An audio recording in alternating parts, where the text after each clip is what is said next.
In today's video, we'll talk about why your Sony TV is blinking red 5 times and how to fix it. Let's get started. Your Sony TV is blinking red 5 times because of shorted capacitors in the T-Con board. To fix the problem, you must open the back of the TV. If you're not sure how to do it, please take it to a technician. First, disconnect the TV from the power source and open the back of the TV to access the T-Con board. Set the multimeter to continuity mode and press the black probe negative to the ground and the red probe positive on the terminals of each capacitor. You'll note the capacitors have been shorted when 2 terminals of the capacitor beep when the red probe is placed on them. Replace the shorted capacitors from the board using a soldering iron with new ones. Another reason the TV might blink red 5 times could be a blown fuse.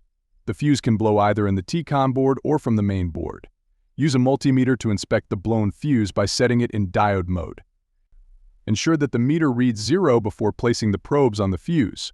A good fuse will read 0.0, while a faulty fuse will continue showing 0.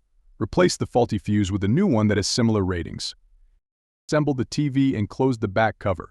Connect the TV to a power outlet and switch it on to see if the blinking has stopped. And that's it. Thanks for watching. Till next time.